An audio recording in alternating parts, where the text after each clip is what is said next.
Howdy everyone, Icy Mike here, and welcome back to Pokemon Crystal. I remembered to save this time so we can continue our journey just after the phone call with Professor Elm. It turns out that our romantic rendezvous the other night resulted in an egg which he is now forcing a child to raise. Real classy guy. Initially I drop it into the void that is the Pokemon Center PC, never to be seen again, but then I remember HM moves. For those of you that don't know, HMs are moves that you teach your Pokemon to interact with the world. Simple stuff like cutting grass, or moving rocks, or even surfing, which is technically just swimming, so I have no idea why they call it that. Anyway, the big thing is they're required to complete certain sections of the game, so in runs where you are very Poke-limited, you are actually allotted extra Pokemon to learn these moves, so your main Pokemon don't have to. Those Pokemon are generally referred to as HM slaves. Though I'm not a big fan of the term HM slave. I mean, technically that's what they are from the aspect of being forced to do my bidding, but there's a certain undertone I just don't like. But if I'm honest with myself, aren't all Pokemon just slaves? Or at the very least creatures experiencing Stockholm Syndrome? I mean, we catch them and instantly we can use them in battle, even to the point of attacking fellow Pokemon that may have actually been family. Which makes you wonder, what happens when they enter a Pokeball? With such an instant change, is it a torturous experience? One that the idea of continuously undergoing causes such mental strain that they would rather be outside the Pokeball for just a moment to battle, to the point of fainting or even dying in the manga, just to have a glimpse at light? So instead we're going to call them HM buddies, and I think Togepi spawns from this egg, so that would be perfect for learning Flash. Enough exposition for me though, let's get into the run. Heading through Route 32, we run into a few trainers and even corner a young female and force her into battle. You either die a kid or live long enough to become a creeper yourself. Turns out she's totally fine with it though, and afterwards gives me her phone number. Wow, girl number.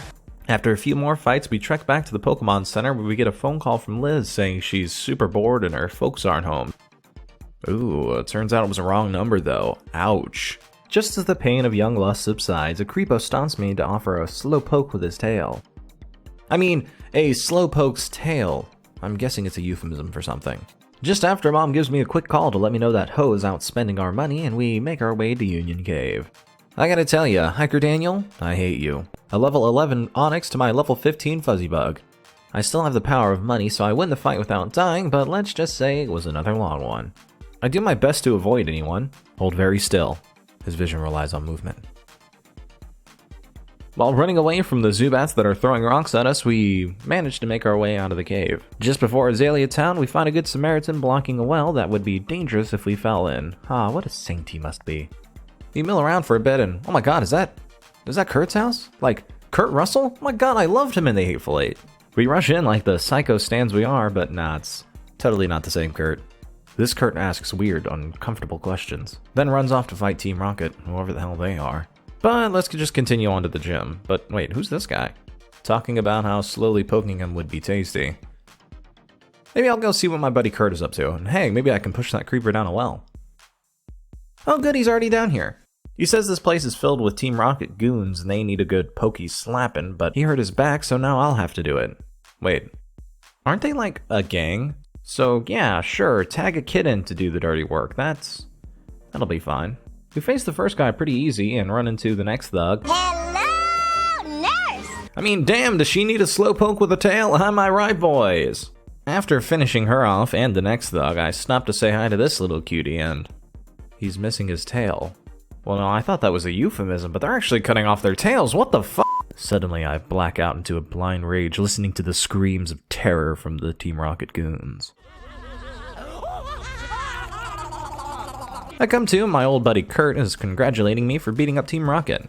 Funny, suddenly his back is all better, and then he invites me to his house to work on some balls. I think I'd rather just go to the gym. Literally nothing to say though. It's a bug-type gym, I have an overleveled Fuzzybug that just learned Confusion, so I might as well have just been using pesticides. Hilarious though, the gym leader boasts about being the leading expert in bug-type Pokemon only to be royally clapped by one. We make our way out of town when we suddenly get stopped by Brock. To his credit, he actually has branched out with some new Pokemon and even evolved his Geodude. Scarier yet, the Graveler's rock throw hits like a truck, but after a few bad joke callbacks, now that's a lot of damage! we're able to win the fight and defeat our rival. Guess he'll have to train a little bit harder for next time on Pokemon Crystal. I know this one was a little bit shorter, but I'm trying to keep it down to 1 gym per episode. So let me know below what you think of the format, like if you did, and be sure to hit that sweet sub button for the next one, and thanks for chillin' with Icy.